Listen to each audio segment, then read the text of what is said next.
All right, and welcome to the new prognosis home screen.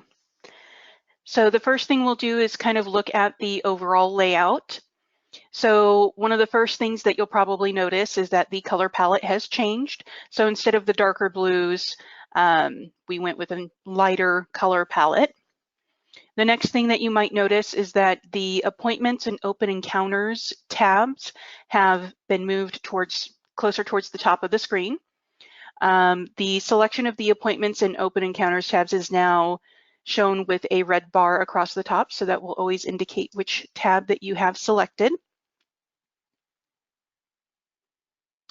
Our calendar option has now been consolidated. So instead of having a separate calendar option, we've moved it all here into today's date. So clicking on today's date on the left-hand side where we've moved it to now will give you that same calendar option, so we can go to any specific date. You do still have your backwards and forwards a day options here as well. And then again, your T for today will always bring you back to today. And we do still also have the total arrived appointments versus the total appointments scheduled indicator here as well. The next major change that you'll notice is that the action icons here in the upper right-hand corner of the home screen have been moved.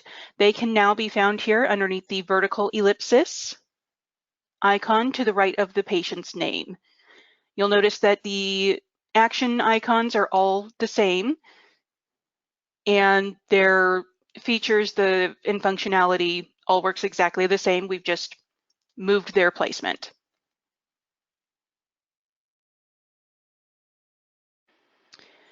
With the new home screen layout, you'll notice that the column options have changed.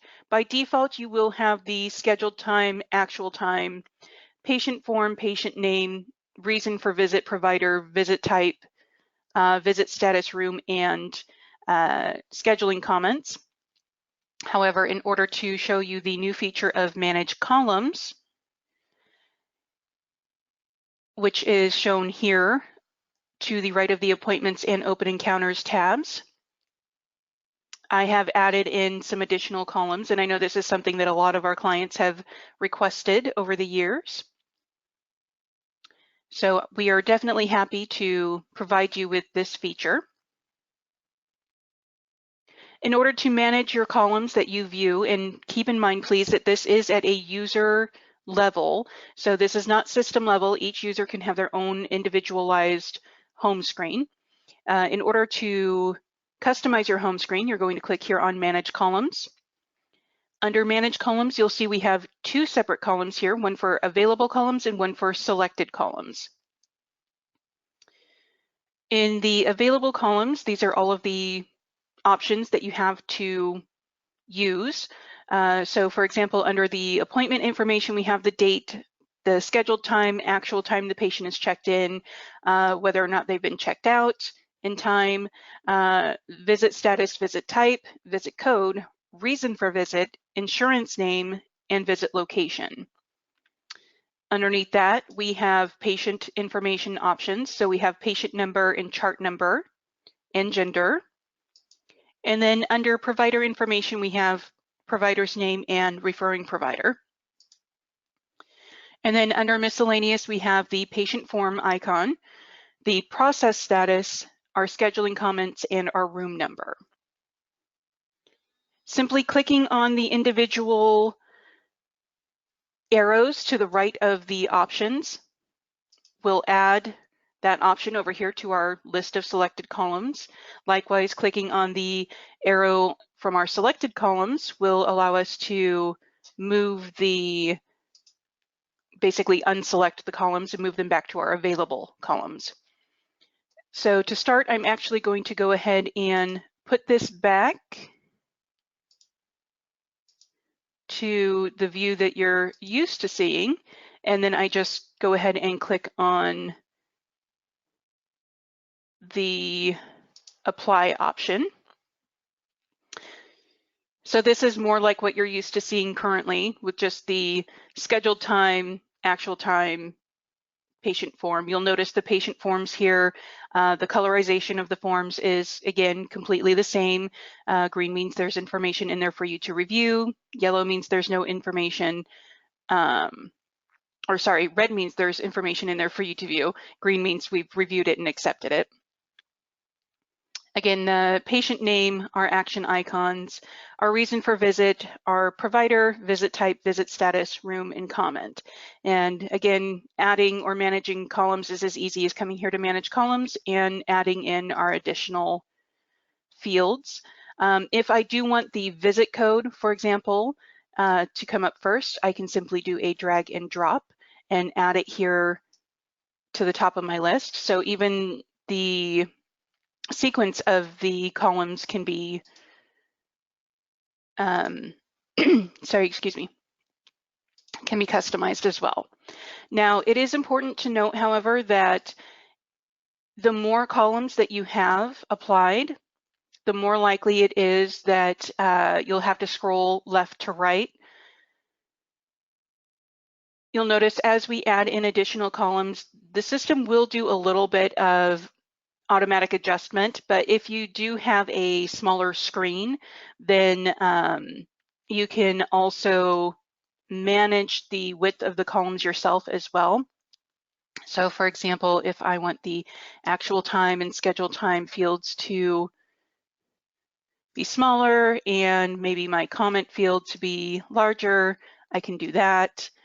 And again, as you begin managing these columns, you'll notice if you have more columns than will fit on your screen, you'll end up with a scroll bar here at the bottom. Now, the scroll bar will work in conjunction with the scroll wheel that you may have on your mouse, so long as you only have a certain number of patients listed on your home screen. Now, I know a lot of you have had some customizations. Maybe you have taller screens, and so you've gone beyond the 15 or 25, maybe you have 100 patients per page, in which case your scroll wheel will still do the vertical scroll instead of the left to right, in which case you'll need to use the actual left to right scroll bar here at the bottom.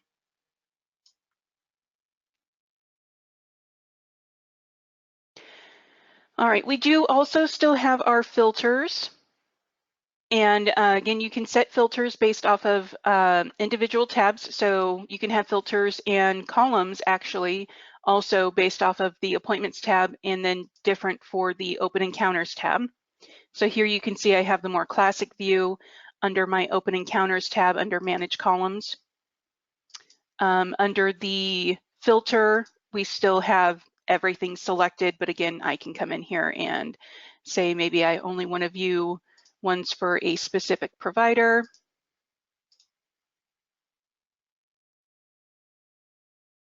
So now I can see my filter is applied for open encounters, but when I come here to appointments, I have no filters. And again, I can manage columns for open encounters individually as well.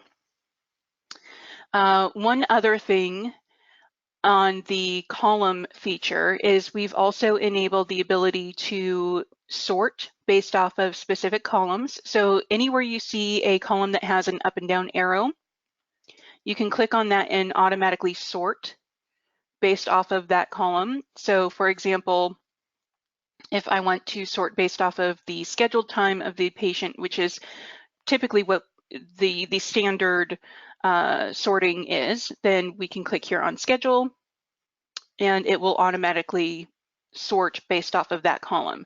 And you'll always know which column is sorted by simply clicking on it here. And so you can do an ascending or descending order.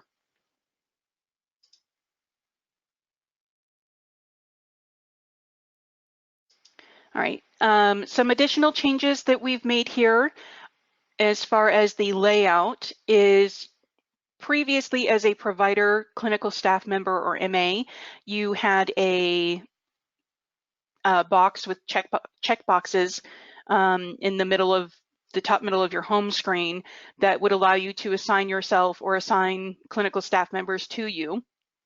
as a provider. Instead of having that checkbox, we've now replaced that with a drop-down list. So because I am logged in as a provider, I have clinical staff and MAs available listed in here. And you can see we do have a few selected here, and pretty straightforward. Just like previously, we would simply click the ones we want and click OK. Once they are selected, you'll see the number that you have selected assigned to you listed off to the right, and hovering over that will show you those that are already selected. So you can quickly go in and view who's assigned to you without having to go through the full list. Another layout change that we've made is over here in the upper right-hand corner with the EMR Dashboard. So many of you may be familiar with the global dashboard icon here in the global icons, where it will take you to a full dashboard screen. We have now enabled that individually on the home screen itself. So clicking here will now invoke the dashboard in a vertical column without losing any of the functionality of the home screen itself. So you'll still be able to scroll up and down here to view all of the individual reports in your dashboard and still maintain the functionality here as well. And because it has kind of squeezed over the home screen information, we do, again, have that scroll bar here. You can still, view some of the larger reports in a larger screen, I should say. So if this is a little bit difficult to read, you can still do a zoom in on that, and it does make it a little bit easier to read. Managing the dashboard, if you want to make changes to the reports that are viewable, still does need to be done through the global dashboard icon.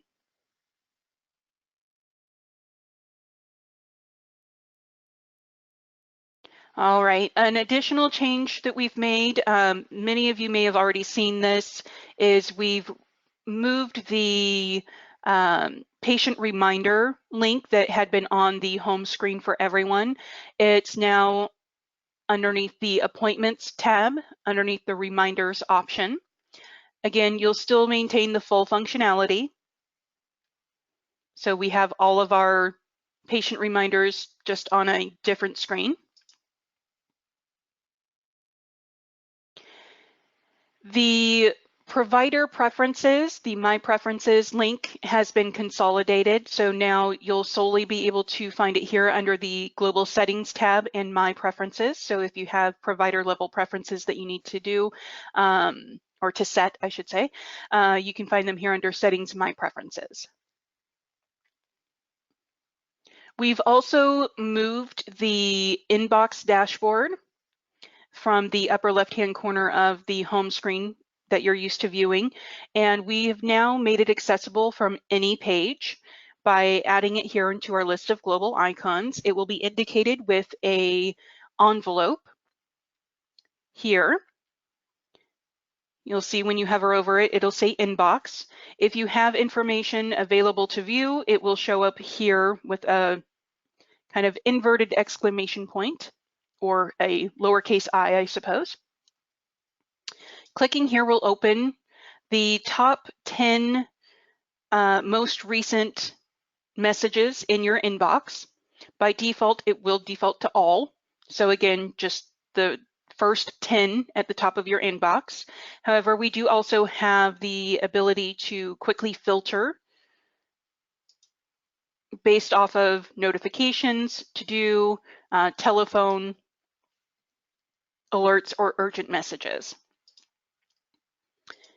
Clicking on the individual message will pull it up right there for you, and you'll still have that full functionality of being able to forward, delete, reply, what have you. And if you want to go directly to your full inbox, so maybe you don't want to see just the top 10 or most recent 10, then you can click here under Go to Inbox, and it will take you directly to your full inbox.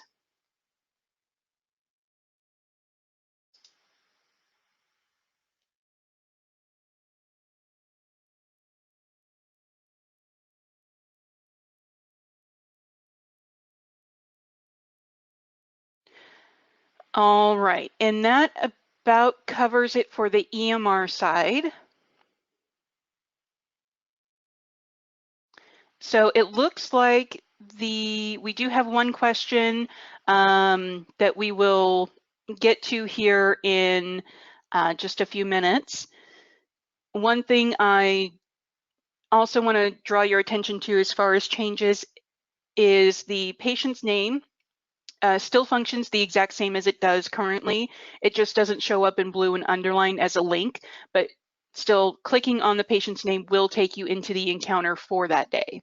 So again, that feature and that functionality has not changed. Now we're going to go ahead and jump on over to the billing module and take a look at the differences there before we open it up for questions. So we're going to go ahead and use our switch to billing. So again, the first thing you'll notice here is the color palette has been lightened a little bit.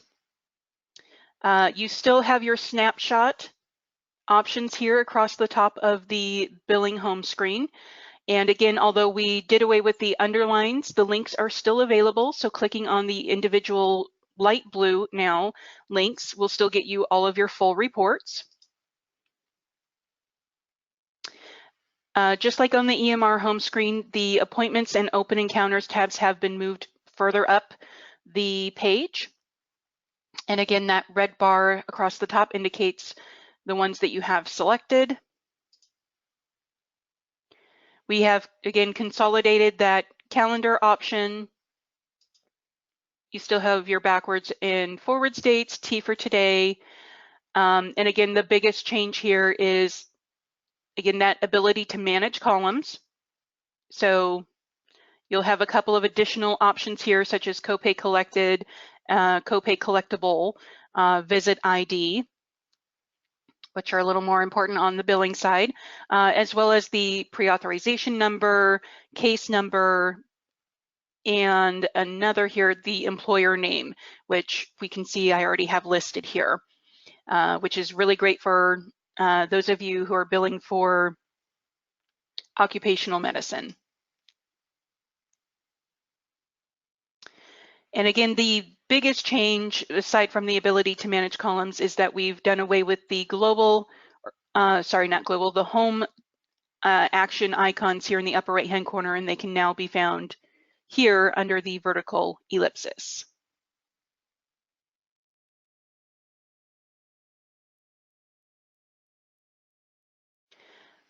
We did also change the tab here that used to say visit or visits to open encounter so that it reflects the same as on the EMR home screen. And the last thing I want to draw your attention to is here in the bottom right-hand corner where we've changed the pagination options. So where previously you had individual page links to click on, now instead we've arranged this with a text box so you can just type in the number of the page that you want to go to. However, we do still have our previous and next page options here. And we've also now added in our first page and last page options as well.